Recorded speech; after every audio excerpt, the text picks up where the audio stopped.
درس چهارم ما با نام نویگیشن پین است. نویگیشن و نویگیشن به خاطر فایند کردن، پیدا کردن، ریپلیس کردن و گو تو استفاده میکنیم.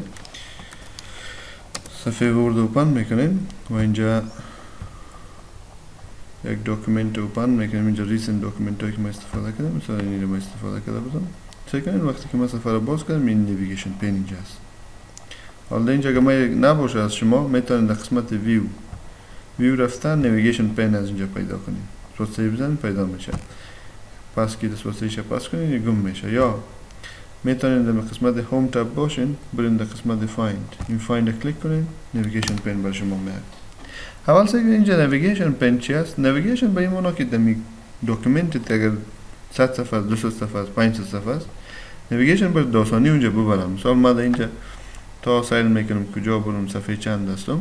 مثلا که نویگیشن پین میتونم با استراتژی های مختلف قسمت های مختلف صفحه خود برم. مثلا هیدینگ ما تنها عنوانای صفحه خود میخوایم ببینم.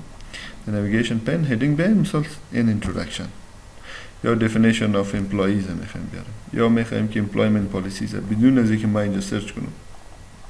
یا زیری سیکشن مثلا regular full time میخوایم بفهم چه employee who have completed the 90-day probationary period اینی تعریف است.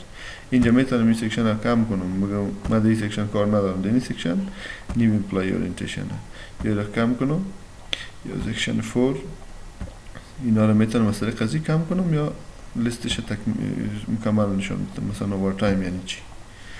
این یک خوبی نویگیشن پین است. یا مثال میخوام در صفحه 15 برم تا از اینجا ما سرچ کنم که صفحه 15 کجاست. صحیح ما میتونم اینجا در پالی هیدینگ پیجز بگویم. در پیجز صفحه چند میرم من؟ صفحه 15 این صفحه 15 صفحه 23 میرم. این صفحه 2 میرم. از اینجا پس بسیار داستانی این صفحه 2 ما رو آورده. صحیح. یکی دیگه به نام ریزالت داریم. اینجا نشه سرچ داکیومنت. مثال ما میخوایم که سرچ کنم در قسمت ریزالت میخوایم سرچ کنم که در اینجا پارت تایم کجاست. صحیح. پارت تایم ببین که برای ما در ریزالت آورد که پارت تایم در این صفحه هست کنیم. در اینجا پارت تایم است. در اینجا پارت تایم این کلمه پارت تایم در این قسمت های مختلف تقریبا 13 تا نتیجه داده برای ما. و میتونم که بگم که در کدام صفحات در پیجز بیایم. مثلا کنین فقط هم صفحات را نشون میده که پارت تایم در اونجا کلمه ذکر شده. صفحه 3 مثال صفحه 5 نیست در صفحه 6 ذکر شده. صفحه 7 نیست صفحه 8 ذکر شده. هر صفحه خواستم میتونم برم در اونجا. و میتونم در هیدینگ ها کجا پارت تایم است میتونم در قسمت هیدینگ انتخاب کنم. پس اینجا اگر متوجه باشین ما این قسمت در قسمت نویگیشن اینجا دکمه دراپ داون است. اگر کلیک کنیم مثلا میگم اینجا فایند میگم تیبل ها را پیدا کنیم.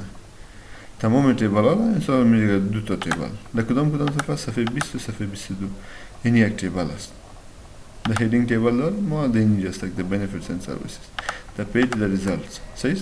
اگر بخوایم که مثلا فوتنوت رو پیدا کنیم کامنت رو پیدا کنیم یا گرافیک رو پیدا کنیم فقط سرچ میدیم. گرافیک به معنی مو عکس است اگر مو چارت است و غیره و غیره. خب دیگه ما یک چیزی به نام ریپلیس داریم. مثلا ما میخوایم که در اینجا مثال از پیش ما اشتباه میشه کدام لغت. مثال در این قسمت نشته میکنم که